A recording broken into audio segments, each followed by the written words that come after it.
చిరంజీవి గారు కోడుమూరు నుంచి రాస్తున్నారు. ఇంట్లో చేసే నిత్య పూజలో శంఖాన్ని ఊదవచ్చున తెలియచేయగలరంటూ కోరుతున్నారు. శంఖాన్ని ఊదటానికి, ఘంటానాదం చెయ్యటానికి కొన్ని నియమాలు ఉన్నాయి. ఎక్కడి ఆరాధనలో స్వామి అంటే దైవం, అది విగ్రహాలు కావచ్చు, మరొకటి కావచ్చు, ప్రాణప్రతిష్ఠ చేసి ఎక్కడైతే స్థాపిస్తారో అలాంటి చోటనే శంఖాన్ని ఊదాలి. ఎక్కడ నిత్యం వేదఘోష జరుగుతుందో, ఎక్కడ నిత్యం యజ్ఞయాగాదులు జరుగుతాయో, ఎక్కడ నిత్యం బ్రాహ్మణ పూజలు జరుగుతాయో అలాంటి చోటే శంఖం ఊదాలి.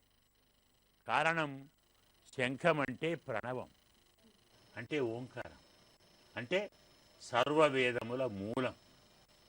పరమాత్మ శంఖంలోనే ఉంటాడని శాస్త్రం. కావాలంటే శంఖాన్ని మన పూజా మందిరంలో పెట్టుకొని ఆరాధించవచ్చు. మరి కాస్త వైదికులైతే శంఖజలంతో స్వామికి అభిషేకము చేయవచ్చు.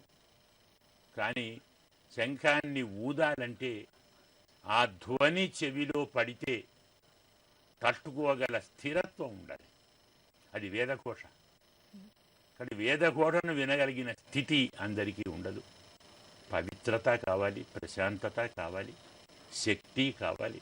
కాబట్టి వేదఘోష, యజ్ఞములు, బ్రాహ్మణారాధన ఇలాంటి కార్యక్రమాలు నిత్యము జరిగే చోట మాత్రమే శంఖాన్ని కానీ ఘంటానాదం కానీ చేయాలి. అవి లేని నాడు శంఖాన్ని పూజించండి, నమస్కారం చేయండి. వెంకటేశ్వర శర్మ గారు బెల్లం